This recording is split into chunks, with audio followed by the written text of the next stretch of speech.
Assalamualaikum warahmatullahi wabarakatuh, Buya. Assalamualaikum warahmatullahi wabarakatuh. Mohon tanggapannya, Buya. Saat ini ramai orang memperbincangkan tentang komentar beberapa orang terhadap kedatangan Habib Rizik Syihab beberapa waktu yang lalu. Ada yang menyatakan ketidaksenangannya terhadap penyambutannya. Ada yang merendahkan kehabaibannya. Kemudian juga meremehkan perjuangannya. Bahkan ada juga yang mencaci atau mengolok.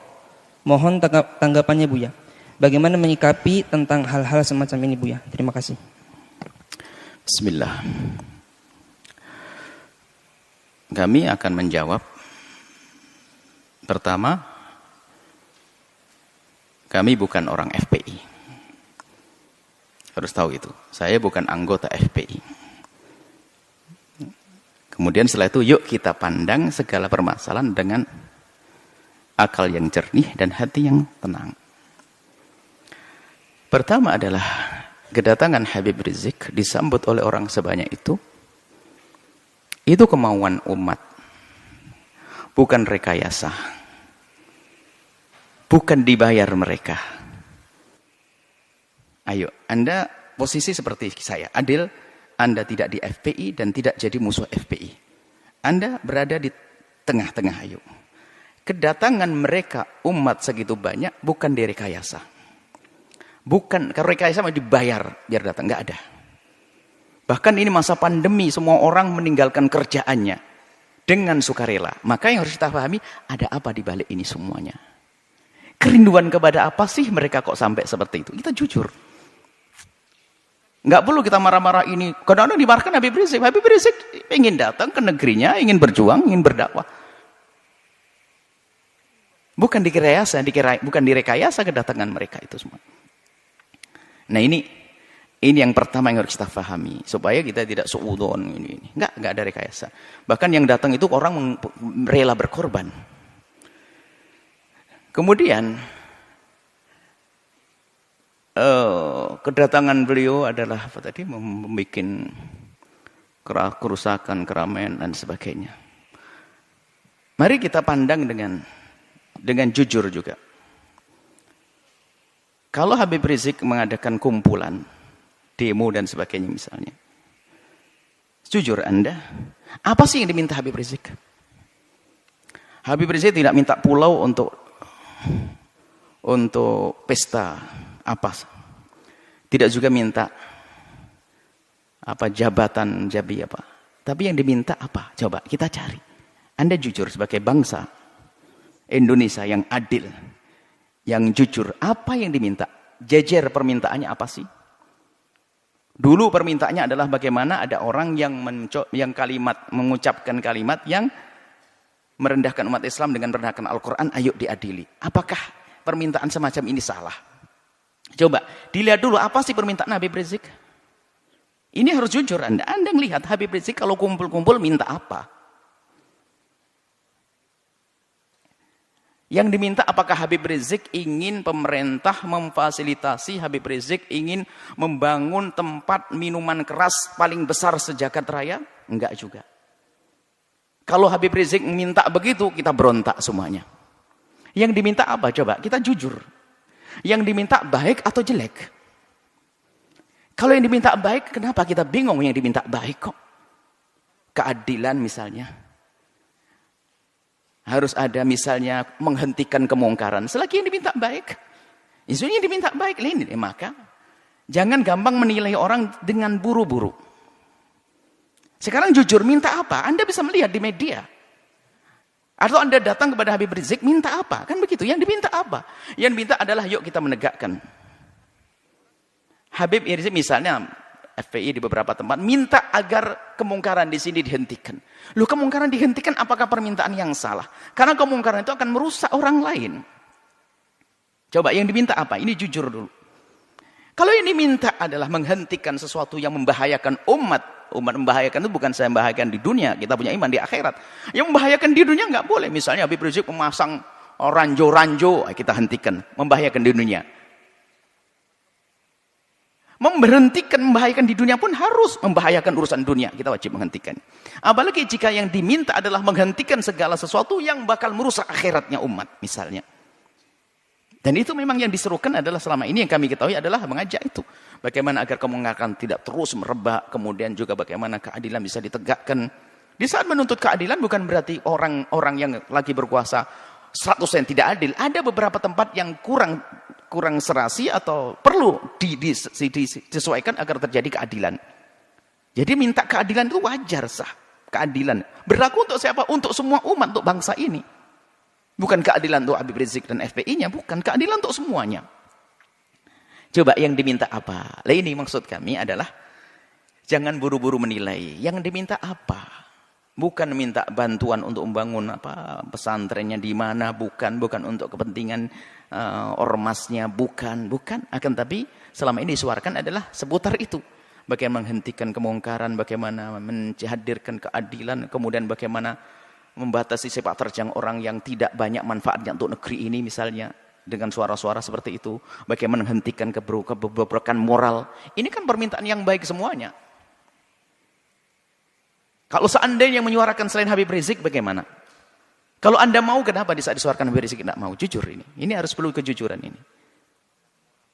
Kita menilai dari luar seperti ini. Selagi keinginannya baik, maka adalah permintaan itu yang harus kita jadikan sandaran kita untuk menilai. Kemudian selanjutnya kepada Bapak Presiden atau siapapun yang akan menjadi presiden. Ini adalah risalah cinta kami kepada Pak Presiden. Ya kalau mendengar alhamdulillah, kalau tidak mendengar Allah berdengarkan ke hati, biarpun telinganya tidak mendengar. Atau calon presiden, ketahuilah bahwa jabatan kepresidenan itu sangat terbatas. Apa artinya 1 kali naik, 2 kali naik, ujung-ujungnya adalah kesengsaraan yang panjang di akhirat nanti. Maka mumpung Allah beri kesempatan untuk naik surga tertinggi, maka hendaknya Pak Presiden atau para calon presiden itu, apalagi yang mereka adalah benar-benar ahli la ilallah. Termasuk Pak Presiden kami yakin ahli la ilallah. Orang beriman. Perhatikan keimanan tersebut. Jadikan jabatan presiden ini adalah untuk selamat di akhirat.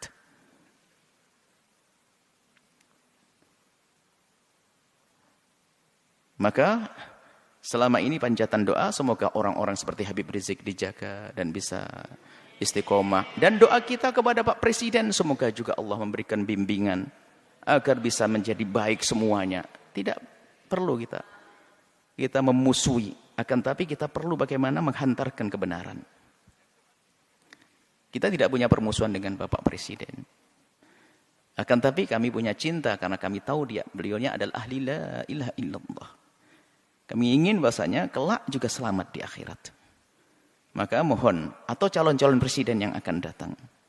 Ingat, jadi presiden adalah berbatas waktunya. Tapi akhirat adalah selamanya dan tidak berbatas. Maka jangan sampai di saat menjabat kepresidenan ini adalah ditipu oleh orang-orang yang ada di kiri kanan kita misalnya. Yang punya kepentingan-kepentingan syahwatnya, urusan dunianya, tidak ada hubungannya dengan imam. Sehingga kita akan kebawa ke sana. Maka pandanglah dengan adil. Orang yang bakal mengganggu akhirat Anda pinggirkan. Anda bisa melihat pasti. Di kalangan menteri, di kalangan pak, harus dibersihkan dari orang-orang yang bakal mengganggu keselamatan kita di akhirat. Kami yakin Anda ahli iman. Kami mendengar Anda jadi imam sholat. Anda juga umroh. Subhanallah. Tinggal perlu Anda mengikuti hati kecil Anda bahwasanya Anda ahli iman. Maka segala sesuatu yang bertentangan dengan keimanan Anda ini ayo diberesi, diselesaikan. Karena itu akan ada tuntutan dan tanggung jawab di hadapan Allah Subhanahu wa taala. Kemudian berlapanglah dengan masukan atau kritik dari siapapun. Maka di saat ada misalnya selama ini rame seperti tadi hubungan dengan Habib Rizik dan sebagainya. Yang diminta adalah, kami yakin yang diminta Habib Rizik adalah di hati kecil Anda adalah Anda setujui. Keadilan, kebaikan dan sebagainya. Kami ingin bertemu, ini maksud. Kami yakin insyaAllah. Kami yakin husnudzon bahasanya Anda orang beriman dan presiden-presiden setelahnya. Kami tidak mengarah kepada presiden hari ini. Selagi itu keinginan yang baik, ayo kita kita sambut. Dan nanti secara umum, kritik itu justru mengangkat kita. Bagaimana kita menjadi waspada. Kritik itu, kadang kita tidak bisa sadar, tidak bisa mengoreksi diri kita sendiri. Akhirnya dengan kritik itu kita bisa berbenah. Kalau tidak ada kritik, kita nggak akan waspada. Seperti di lembaga begini, kalau tidak ada kritik, nggak akan ada perubahan. Ada yang kritik, Buya, kenapa kok begini? Langsung kita buat perubahan. Gini, menarik. Semakin banyak yang mengkritisi Anda, sebenarnya semakin besar peluang Anda untuk menjadi lebih bagus. Hanya di saat dikritiki oleh seseorang, kita lihat, kita pelajari. Lalu bagaimana? Yang mengkritik itu sendiri diajak untuk menyelesaikan bersama. Karena yang mengkritisi biasanya punya bahan, punya modal untuk menyelesaikan masalah. Seperti ini. Ini adalah kepada pemerintah.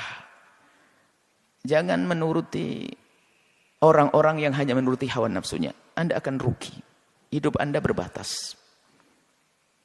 Hidup Anda berbatas. Kita tidak rela la ilaha illallah di alam barzah mendapatkan siksa dan di padang mahsyar tersiksa, di akhirat tersiksa. Tapi surga kah untuk semuanya? Surga untuk ulama, surga juga untuk presiden kalau mau. Inilah, maka kalau seandainya kesadaran semacam ini hadir, nggak akan ada ontran-ontran semacam ini. Semuanya aman tentram. Semuanya aman tentram. Bisa. Orang punya niat busuk akan terlihat begitu mudah.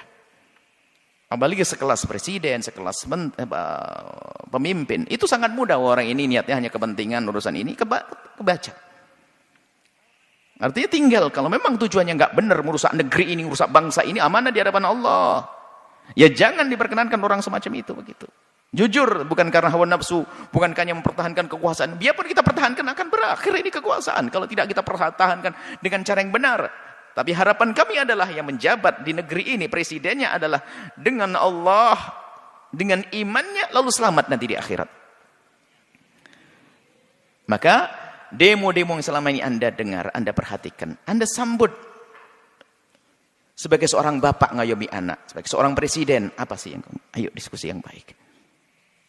Seperti itu. Jadi, selagi itu yang diminta hal yang baik, jangan ditolak. Kecuali dia minta jelek. Minta membuat, mestinya ya harus ditolak itu. Perusahaan yang haram, perusahaan merusak, perusahaan ini, perkumpulan merusak. Ini yang harus kita tolak. Tapi kalau orang berkumpul, datang kepada Anda, menyuruh, mengajak kepada kebaikan, hendaknya Anda bertanya. Karena itu sebetulnya mereka menghantarkan surga untuk Anda. Seperti itu. Jadi ini kepada Bapak Presiden hari ini atau presiden yang akan datang. Semoga ini menjadi kaidah. Siapapun menjadi presiden, hendaknya seperti itu. Allah keindahnya. Di dunia jadi presiden ternyata jabatan presiden ini hanya untuk melangkah ke surga. Sebab surganya presiden lebih mudah, gede banget. Karena apa? Dia punya kekuatan. Kekuatan untuk masuk surga mah gampang. Seperti itu. Kemudian selanjutnya. Kepada umat semuanya. Hentikanlah dengan budaya mengadu domba. Habaib diadu domba dengan habaib. Habaib dengan ulama. Ormas dengan ormas. Hati-hati, ada Allah. Jika Anda menyebarkan sebuah berita tapi niatnya jelek, ada hitungannya di hadapan Allah. Allah akan porak-porandakan di dalam diri kita sendiri. Kita tidak bisa ngancam dengan senjata. Kami hanya mengingatkan ada Allah. Kita bisa mengencam dengan apapun. Allah. Jangan mengadu domba antara habaib dengan habaib. Ulama-ulama. Kalau mengambil berita, sekiranya kalau itu maslahat Anda sebarkan. Tidak memotong omongan orang untuk diadu. Masya Allah. Khususnya para habaib adalah dzurriyyah Nabi SAW yang kita harus mencintai mereka. Apalagi menyebarkan berita-berita. Maka kepada umat semuanya, ayo ada hitungannya. Yang biasa mengadu domba, maka ketahuilah di dalam rumahnya pun pasti tidak semesra. Ingat, yang biasa menyebar berita-berita enggak karuan itu sebetulnya di rumahnya pun tidak mesra dia. Tidak akan indah di rumahnya. Dengan saudaranya mungkin rebutan waris dengan ini. Lihat, yang biasa menyebarkan fitnah begitu tuh. Yang suka nyebar fitnah-fitnah, memfitnah para habaib, memfitnah para ulama itu kalau dilacak dalam rumahnya enggak ada mesra. Itu enggak tegur sapa sama saudaranya berbulan-bulan, bertahun-tahun mereka. Mungkin tidak akur dengan bapaknya juga. Kenapa? Hati yang kotor itu. Ya. Menfitnah habaib. Menfitnah umat Nabi Muhammad, ngadu domba umat Nabi Muhammad saja enggak boleh, apalagi ini dzurriyyahnya Nabi Muhammad sallallahu alaihi wasallam. Kemudian Ada karena marah dengan seperti Habib Rizik, marah dengan seperti ini, lalu sampai mengarah kepada perendahan kepada nasab, innalillah. Sampai ada yang mengatakan katanya, apa betul itu turun Nabi, ayo dites DNA, astagfirullah, innalillah. Menafikan, menolak nasab yang sudah jelas semacam itu, maka itu seperti mengqadzaf, menuduh orang melakukan zina, dosa besar. Kalau sudah jelas itu nasab, sudah kita akui. Jangan mengatakan DNA-nya ini. Ada apa? Kalau kita bukan habaib, mestinya kita mencintai, bukan mengendengki dan ngiri. Enggak ada artinya. Ngiri tambah jauh. Kalau kita mencintai, kita bersambung. Beliau menjadi habaib juga dipilih oleh Allah. Bukan permintaannya. Maka kita yang mandang harus mandang dengan hormat. Ada pun masalah jika ada yang kurang tepat di antara habaib salah, ya kita kewajiban menegur. Seperti kita menegur anak kita. Seperti di pondok kita ini banyak habaib, anak-anak habaib. Yang salah ya kita tegur. Tentunya dengan kasih dan cinta. Tapi kalau sudah mengarah kepada penolakan nasab, ini sudah ada kebenci dan ngiri. Ini adalah bahaya sekali. Hati-hati ini. Kemudian juga kepada pengikut-pengikut FPI.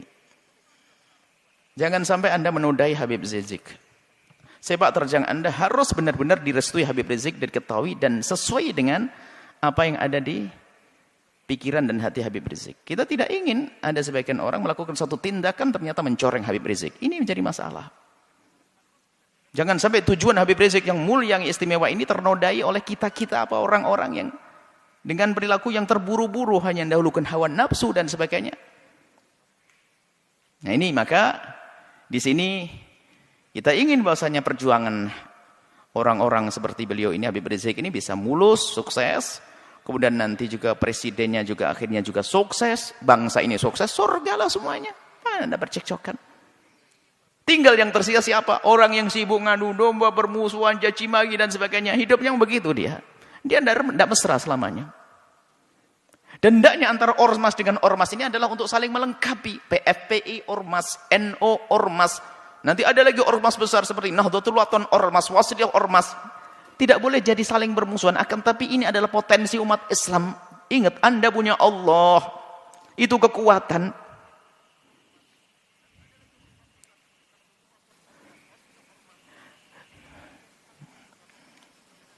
Semoga Allah menjadikan kita juru damai di negeri ini. Yang berjuang semoga diberi keikhlasan. Yang punya kebencian dengan pejuang-pejuang semoga diberi kesadaran dan diampuni oleh Allah. Pejabat-pejabat semoga dimulai dari presiden sampai bawah, semoga Allah berikan hidayah, bimbingan, sehingga semuanya kita ini selamat. Tidak boleh kita mengharapkan orang celaka masuk neraka, enggak. Kita harus merindukan mereka. Nah, kalau semuanya atas dasar ini semuanya, kesadaran rindu kepada Allah, menganggap kebenaran sebagai kebenaran, maka semuanya akan beres. Yang menjadi masalah adalah kita dikuasai hawa nafsu.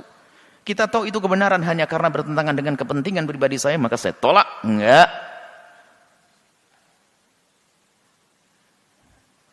Muncul kebencian-kebencian dengan para ulama, kebencian kepada para habaib, na'udzubillah. Adapun orang yang membenci Islam itu memang selalu ingin merusak Islam, itu urusan mereka dengan Allah, ada hukumannya nanti di akhirat. Jadi maksud kami mulai dari perbincangan tentang Habib Rizik sampai terakhir pengikut Habib Rizik, dan juga di dalamnya ada presiden, di dalamnya ada orang yang mempertanyakan nasab. Ayo, yang salah dalam rentetan cerita ini, ayo kita sadar diri. Kita ingin tentram damai. Tentram damai, jangan ada permusuhan, ya. Kita dengar kalau itu kebenaran sebagai kebenaran. Jangan sampai kita ini adalah mendahulukan hawa nafsu kita. Ingat nasihat mulia dari guru mulia. Kalau ingin berbicara, kalau ingin melangkah, kalau ingin berfatwa, kalau ingin mengeluarkan sebuah statement atau apapun, ukhruj min hadzi nafsik. Keluarkan dari kepentingan hawa nafsumu. Hawa nafsu jabatan, hawa nafsu tahta, hawa nafsu. Kalau kita bebaskan itu, maka kita bisa ngomong jujur dan adil nanti insyaallah. Dan tentunya setelah itu minta bimbingan kepada Allah Subhanahu wa taala dan kepada semuanya.